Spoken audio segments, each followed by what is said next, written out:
مولانا ابراہیم سعید کے بیانات کے لیے ابراہیم سعید آفیشل کو سبسکرائب کریں۔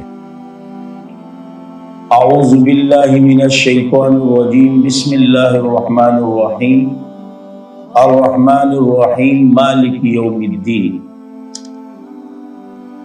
آج کے درس میں ان دو آیتوں پر مختصر انداز میں گفتگو کروں گا۔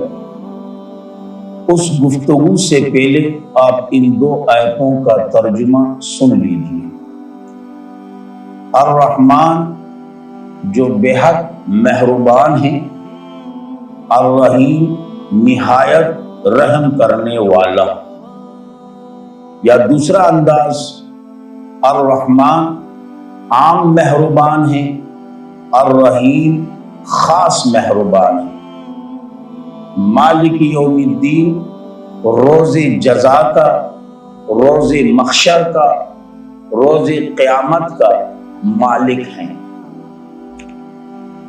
یاد رکھیں، الرحمن اور الرحیم دونوں میں مبالغے کا مفہوم پایا جاتا ہے، اور یقیناً علماء کرام نے ان دونوں میں مختلف انداز میں فرق بیان کیا، اور یقیناً علماء کرام ہوتے ہیں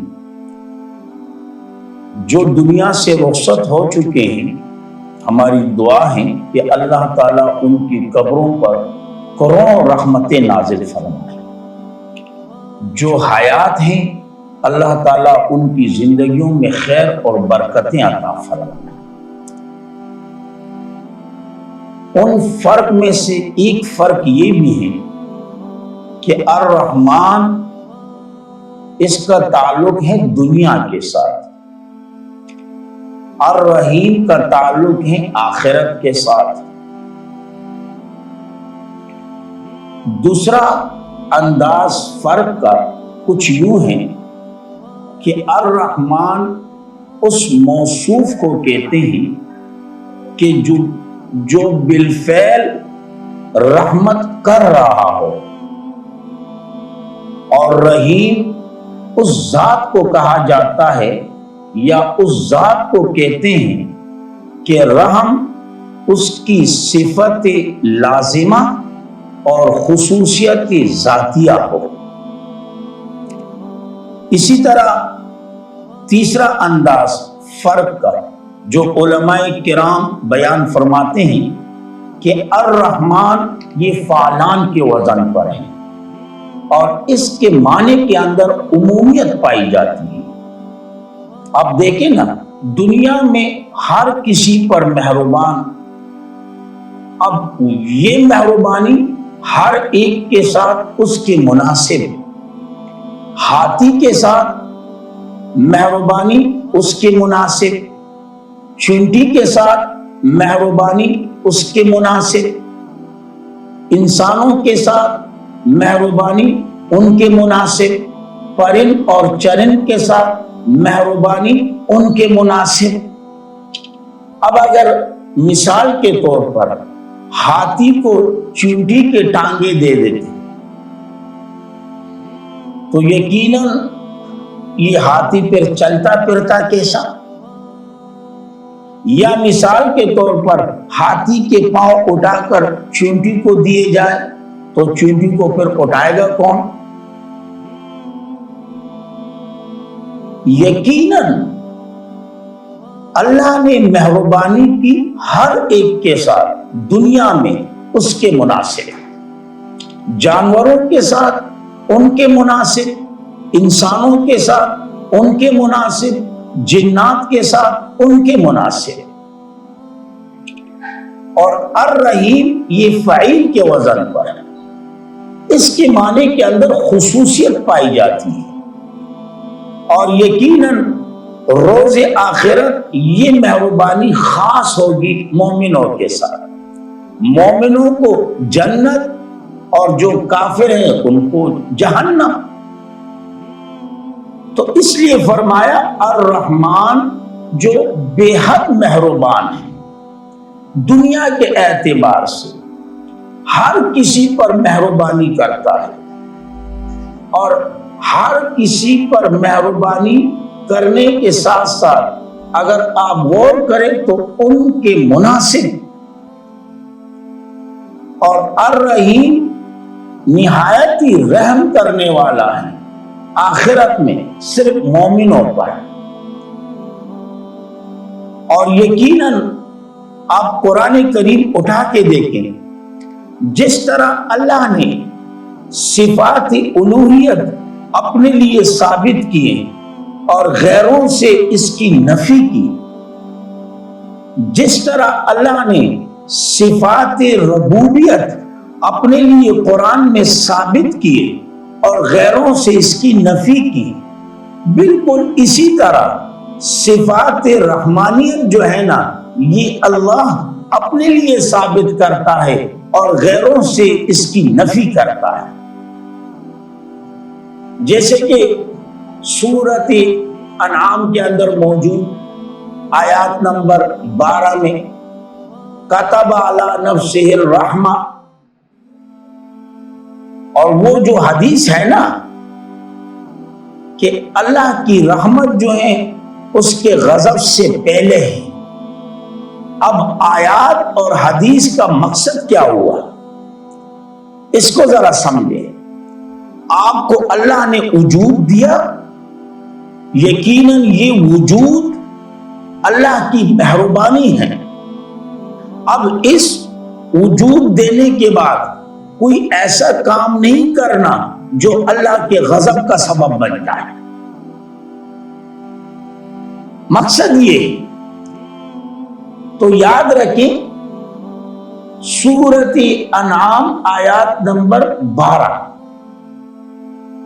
اسی طرح سورۃ مومن میں بھی آیات نمبر 7 میں،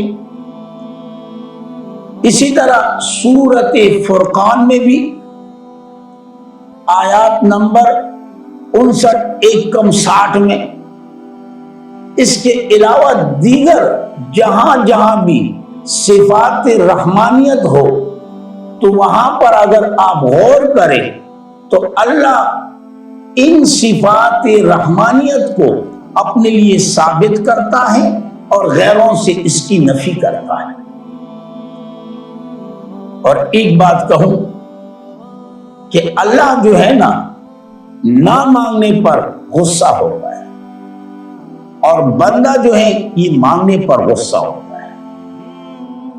اللہ سے جو جس قدر مانگتا ہے اللہ اس سے زیادہ خوش ہوتا ہے، اور بندہ آپ اس سے مانگے تو اس پہ وہ ناراض ہوتا ہے.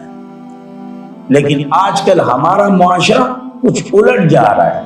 اللہ سے مانگنا چھوڑ دیا، بندوں سے مانگنے کے پیچھے لگ گئے. اللہ کا در چھوڑ دیا اور بندوں کے دروں پہ جا کے بیٹھ گئے. ارے خدا کے بندو اللہ سے مانگو، اور یقیناً اللہ مانگنے پر خوش ہوتا ہے، اور جو نہیں مانگتا اللہ اس پہ ناراض ہوتا ہے. اور بندہ جو ہے یہ نہ مانگنے پر خوش ہوتا ہے اور مانگنے پر ناراض ہوتا ہے. اور یقیناً حدیث میں بھی موجود ہے کہ آپ صلی اللہ علیہ وسلم نے فرمایا کہ جو زمین والوں پر رحم کرتا ہے اوپر والا جو ہے اس پر رحم فرمائے گا، جو زمین والوں پر رحم نہیں کرتا تو وہ اس پر بھی رحم نہیں کیا جاتا. اسی طرح ایک حدیث میں یہ بھی ہے کہ اللہ نے فرمایا میں نے ظلم اپنے اوپر بھی حرام قرار دے دیا، لہذا آپ بھی ایک دوسروں پر ظلم نہ کریں. آج ہمارے معاشرے پر آپ غور کریں نا، بس جس کا جو بھی بس چلے،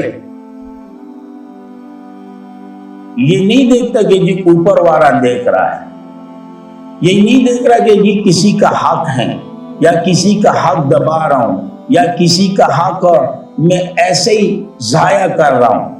بس یہ جہنم جو ہے نا یہ فل ہو جائے. اور یاد رکھیں یہ جہنم کبھی بھی فل نہیں ہوتی. آپ ڈالتے جائیں اس میں، ڈالتے جائیں ڈالتے جائیں ڈالتے جائیں، اور یقیناً یہ جو معاشرہ بگڑ گیا نا یہ سارے اس کی وجہ سے. اس کو آپ نارمل چھوڑیں تو کبھی کوئی بے حیائی نہیں ہوگی، کوئی زیادتی نہیں ہوگی، کوئی ظلم نہیں ہوگا۔ لیکن جب یہ حد سے زیادہ آپ اس ٹینکی کو فل کر دو نا تو بس ہر طرف زیادتی ہی زیادتی، ظلم ہی ظلم، زنا ہی زنا۔ آپ دیکھیں نا آج کل ہمارے معاشرے میں نوجوان تو دور کی بات ہے، اب تو بوڑھے بھی ماشاءاللہ ایک قدم آگے جا رہے ہیں، ایک قدم آگے جا رہے ہیں۔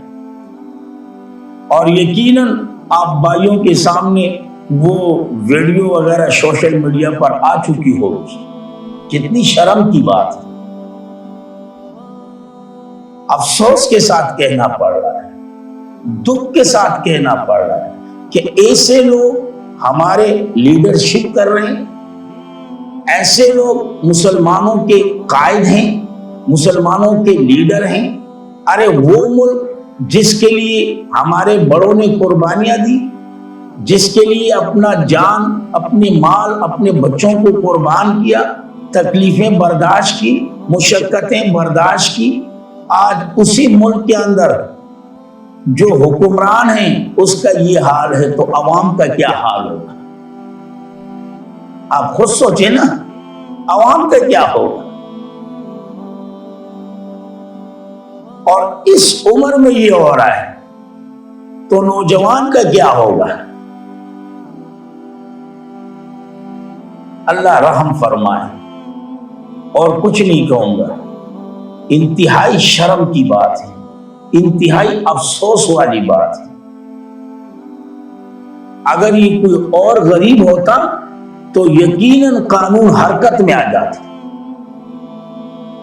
فلاں دفعہ فلاں دفعہ فلاں دفعہ اس کی خلاف ورزی ہوئی، اس کے خلاف ورزی۔ اب یہ جو ہو رہا ہے اس نے کس کی خلاف ورزی کی؟ ارے بابا اس نے تو قرآن کی خلاف ورزی کی، کیا اس کے لیے کوئی قانون حرکت میں نہیں آ رہی؟ اور یقیناً ایسے لوگ جو یہ عمل کر رہے ہیں تو کیا یہ نہیں سوچتے کہ یہ بھی بیٹیوں والے ہیں، ان کے گھروں میں بھی بیٹیاں ہیں، ان کے گھروں میں بھی پوتی نواسیاں وغیرہ، بانجیاں بتیجی وغیرہ؟ یہ نہیں سوچتے؟ یہ عوام کو کیا میسج دینا چاہتے ہیں؟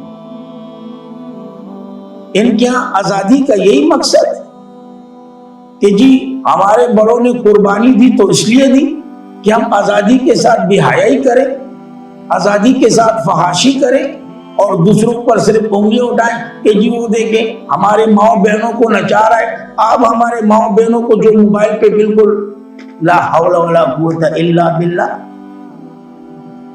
ارے بابا ایک انگلی دوسری کی طرف تو چار انگلیاں اپنی طرف بھی آتی ہیں، چار انگلیاں اپنی طرف بھی آتی ہیں۔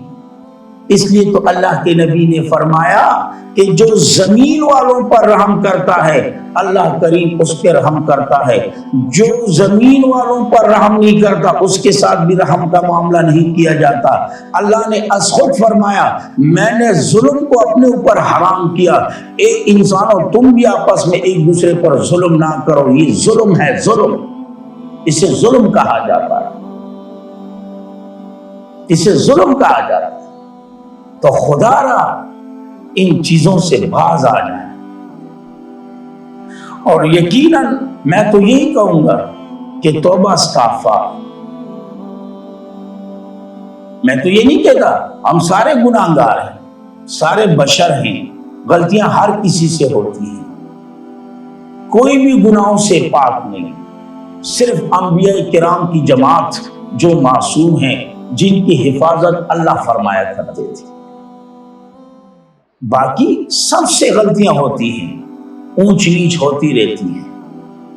لہذا ہونا یہ چاہیے کہ اپنے کیے ہوئے پر انسان نادم ہو جائے، شرمندہ ہو جائے، اللہ سے معافی مانگے اور آئندہ نہ کرنے کا پختہ عزم کر لے۔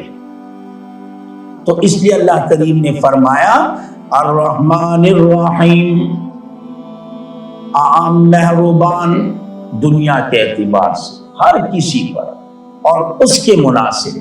الرحیم خاص مہربان آخرت میں صرف مومنوں پر. اب اس کے بعد دوسری آیت ہے مالک یوم الدین. مالک ہے روز جزا کا، مالک ہے روز بدلے کا، یا روز محشر کا، یا روز قیامت کا. یاد رکھیں دین کے کئی معنی آتے ہیں. دین بمانا بدلہ بھی، دین بمانا ملت بھی. تقریباً ان معنوں کو اگر جمع کیا جائے نا تو تقریباً یہ 10-12 کے قریب معنوں میں استعمال ہوتا ہے. لیکن جب یوم کی اضافت دین کی طرف ہو تو مراد اس سے قیامت ہوتا ہے. اور یقیناً اللہ نے فرمایا مالک یوم الدین، جو مالک ہیں، اختیار مند ہیں روز بدلے کا، روز جزا کا، روز قیامت کا. کیا اللہ مالک کی دنیا نہیں کہ جو کہا مالک یوم الدین؟ دیکھیں جی مالک یوم الدین کیوں کہا؟ دنیا میں ایک نبی موجود ہے تو دوسرا نبی نہیں، ایک ولی موجود ہے تو دوسرا نہیں. آج ہم موجود ہیں تو کل ہم نہیں، کل جو موجود ہوں گے پرسوں وہ نہیں ہوں گے. ایک واحد دن ہے روز قیامت کا کہ جس میں شروع سے لے کر آخر تک جس قدر انسان، جس قدر جنات سارے کے سارے موجود ہوں گے، جن میں انبیاء کرام بھی ہوں گے، انبیاء کرام کے ماننے والے بھی ہوں گے، محمد مصطفیٰ صلی اللہ علیہ وسلم بھی ہوں گے، صحابہ کرام بھی ہوں گے، اولیاء کرام بھی ہوں گے، اور اسی طرح تابعین تبی تابعین بھی ہوں گے، اور اسی طرح علماء کرام بھی ہوں گے، اسی طرح دنیا کے جو بادشاہ ہیں نا وہ بھی ہوں گے. ان تمام کی موجودگی میں اللہ فرمائے مالک یوم الدین، اختیار مند صرف میں اللہ ہوں گا. میں اللہ کے بغیر کوئی بھی اختیار مند نہیں ہوگا، صرف میں اللہ اختیار مند. اور یقیناً جس طرح اللہ نے اپنے لیے صفات الوہیت ثابت کی اور غیروں سے نفی کی، جس طرح اللہ نے اپنے لیے صفات ربوبیت ثابت فرمائی، غیروں سے نفی کی، جس طرح اللہ نے اپنے لیے صفات رحمانیت ثابت کی، غیروں سے نفی کی، اسی طرح مالک یوم الدین یہ اختیار بھی اللہ اپنے لیے ثابت کرتا ہے اور غیروں سے اس کی نفی کرتا ہے، غیروں سے اس کی نفی کرتا ہے. جیسے کہ سورۃ زمر کے اندر موجود آیت نمبر 6 میں، اسی طرح سورۃ نساء آیت نمبر 126 میں موجود، اسی طرح سورۃ فاطر میں بھی موجود، سورۃ مائدہ میں بھی موجود، اسی طرح دیگر اور بھی بہت ساری صورتیں ہیں ان میں بھی موجود کہ اللہ اس اختیار کو اپنے لیے ثابت کرتا ہے اور غیروں سے اس کی نفی کرتا ہے. اور یاد رکھیں مالک یوم الدین کے اندر 2 مسئلے بیان ہوئے. ایک مسئلہ اس بات قیامت کہ قیامت ضرور واقع ہوگی.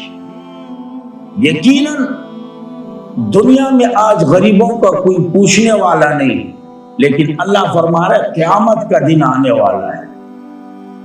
اور یقیناً اگر دنیا میں کوئی غریبوں کا پوچھنے والا نہیں تو روز قیامت میں اللہ ان کے حال پوچھوں گا. اور دوسرا مسئلہ شفاعت قہری، زور زبردستی والی شفاعت. جب اختیار مند اللہ ہے تو اللہ سے کوئی زور زبردستی چھوڑا سکتا ہے؟ اللہ سے کوئی زور زبردستی کروا سکتا ہے؟ نہ بابا نہ. انشاءاللہ زندگی رہی شفاعت کے متعلق کل کے ویڈیو میں آپ کے سامنے گفتگو کروں گا کہ شفاعت کسے کہا جاتا ہے اور شفاعت کی کتنی قسمیں ہیں. آیا ہم جو ہمارے جو بڑے تھے علماء دیوبند، ہم جن کے نام لیوا ہیں، جن کے ہم شاگرد ہیں، جن کو ہم ماننے والے ہیں، آیا ہم شفاعت مانتے ہیں یا نہیں مانتے؟ انشاءاللہ آنے والے درس میں اس کے متعلق گفتگو کروں گا۔ اللہ رب العزت عمل کرنے کی توفیق عطا فرمائے۔ وآخر دعوانا الحمدللہ رب العالمین۔